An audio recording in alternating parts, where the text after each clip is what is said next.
Today I want to bring you another fun idea to shake things up in your classroom and just kind of change the way that things operate a little bit. And it's so appropriate that this is coming out on Valentine's Day because we are meeting my husband.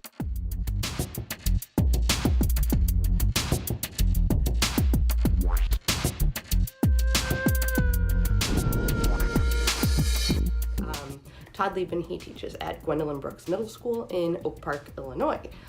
He teaches art, and he has kind of a unique space because it's at the end of a hallway without like a real classroom door, and there's a stairwell and like an alcove that's kind of gone unused, and he's found a really interesting way to use that space to increase motivation in his classroom and to help students and get them energized and excited to be there. It is called the VIP table, and students that get chosen get 2 tickets. They can invite a friend to go sit with them, and they get to feel kind of special for the day, and they get that unique privilege and motivation. So he's going to talk to us all about it and how it has helped his classroom, and hopefully you can find some things that you can use and adapt to your classroom as well. So let's check it out.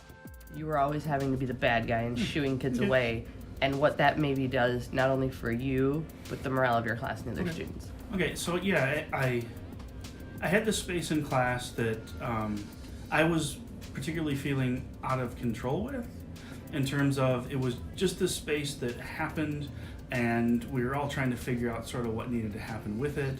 I liked it as a space that kids could feel like they had a unique spot to go to, but I noticed after a while that the kids would come in and they would feel that, okay, I owned this space, and there were 4 kids or 5 kids that would just feel like, okay, this is my little niche. I started to feel like the rest of the group then felt excluded and didn't have that opportunity and wouldn't also benefit from those feelings of like, hey, this is my space too.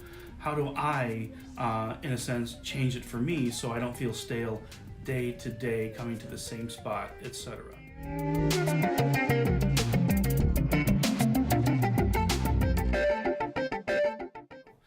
Originally, I had this awesome space, and I was like, I don't know what to do with it.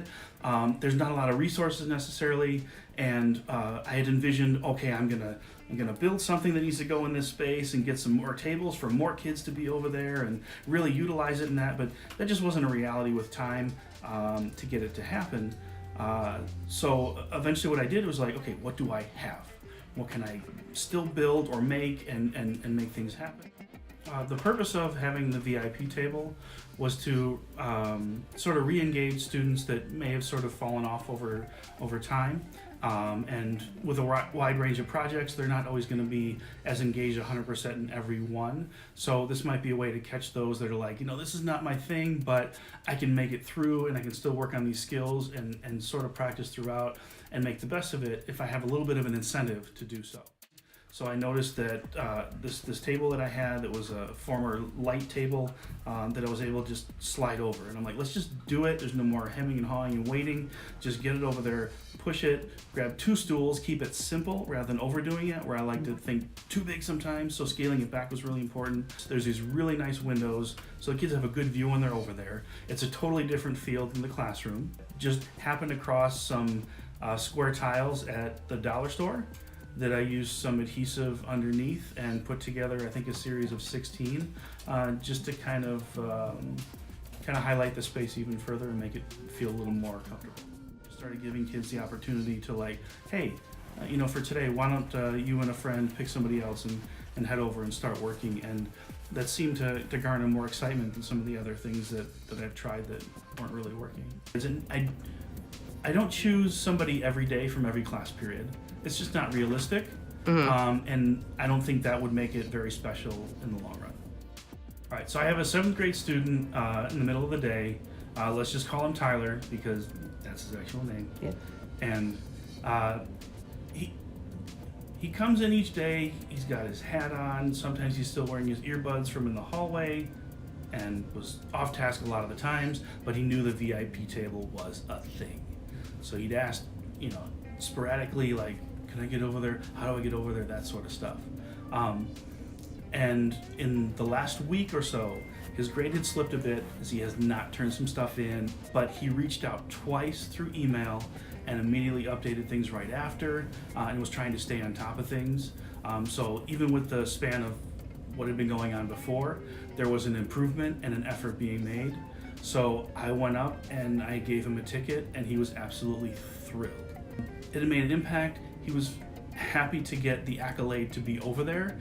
And even the next day, another student, the next day he had told a student that he got to go over there, and they questioned him why. So I got a chance to listen into his reason, and he was 100% accurate that I got my stuff in, I double checked my grades, and I was able to get over there. But there's something about that spark of a kid that's just been struggling and really overcomes just because they have this little goal to attain and they achieve it. I'll trade you the baby for a ticket to the VIP table. No deal. Oh, You can't ask to get at the VIP table. dang. You gotta earn it. No bribes. So thank you for joining us today. I hope you found some ideas that you can hopefully adapt to your own classroom, maybe make your own VIP table or some other kind of special motivating incentive or aspect of your classroom. If you do, please share it with us. Drop a comment, send me an email, and if you think that you would be interested in getting some advice, a reset of your own, please make sure that you contact me. You don't need to be local to do it, or maybe you just have a great idea. You've done a reset of your own that's turned out particularly successful. Please reach out. I'd love to share ideas. I'd love to share stories and success stories and things like that. So, yeah. Be sure to subscribe to the ResetEDU channel for the latest project updates and episodes. If you're interested in a reset for your own classroom, be sure to fill out the form at bit.ly/ResetEDU. Thank you for watching.